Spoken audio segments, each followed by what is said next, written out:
નમસ્કાર, હું છું કેતલ અને આપ જોઈ રહ્યા છો CB24। તામિલનાડુમાં સરકાર રચનાને લઈને ચાલી રહેલું રાજકીય સસ્પેન્સ હજુ પણ યથાવત છે। ટીવીકે ચીફ અને અભિનેતા વિજય શુક્રવારે રાજ્યપાલ રાજેન્દ્ર વિશ્વનાથ આર્લેકરને મળી અને સતત ત્રીજી વખત સરકાર બનાવવાની દાવો રજૂ કર્યો છે। જો કે વિજય રાજ્યપાલને ટીવીકે, કોંગ્રેસ, CPIMના 116 ધારાસભ્યોનો સમર્થન પત્ર સોંપ્યો હતો।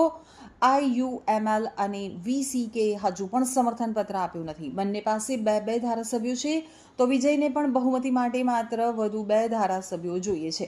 આ પહેલા વિજય 6 અને 7 મેના રોજ પણ સરકાર બનાવવાનો દાવો રજૂ કર્યો હતો, પરંતુ રાજ્યપાલે કહ્યું કે 118 ધારાસભ્યોનું સમર્થન દર્શાવ્યા વિના તેઓ સરકાર બનાવવા માટે આમંત્રિત કરી શકતા નથી।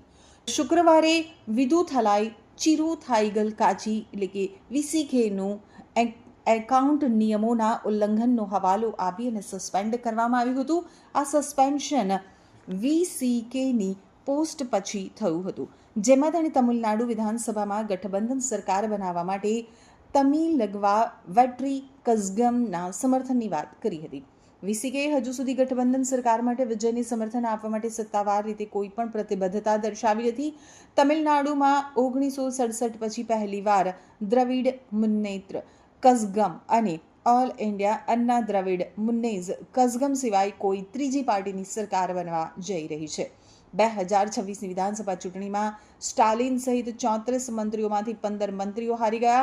તેમાં મુખ્યત્વે દુરાઈ મુરુગન સુબ્રમણ્યમ, PTR પલ્લાનિવલ, થિયરાજન, અનબિલ મહેશ પોય્યામુઝનો સમાવેશ થાય છે, જો કે સ્ટાલિનના પુત્ર ઉદયનિધિએ જીત મેળવી છે।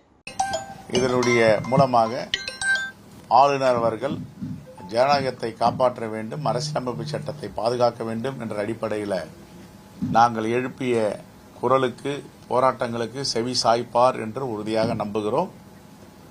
கூட்டணி கட்சிகளும் CPI, CPM இன்னும் விடுதலை சிறுத்தைகள் ஆலோசனை நடத்தி கொண்டிருக்கிறார்கள்। அனைவரும் ஆட்சி அமைக்க ஆளுநர் அனுமதிக்க வேண்டும் என்று கடிதம் கொடுத்திருக்கிறார்கள்। இந்த அடிப்படையில் தான் இன்று ஆளுநர் தவேக தலைவர் திரு விஜய் அவர்களை அழைத்திருக்கிறார்। சூழ்ச்சிகள் எல்லாம் முறியடிக்கப்பட்டிருக்கிறது, ஜனநாயகம் வென்றிருக்கிறது। இதுதான் அரசியலமைப்புடைய அடிப்படை தத்துவம்। இதை முன்பே ஆளுநர் அவர்கள் செய்திருக்கலாம்। பாஜகவுடைய தலையீட்டால், பாஜக தலைவருடைய குறுக்கீட்டால் ஜனநாயகம் 2 நாளாக தாமதப்படுத்தியிருக்கிறது। தாமதமாக வந்தாலும் ஜனநாயகம் வெல்லும் என்பதுதான் இந்த முடிவினுடைய பதிவாக இருக்கிறது।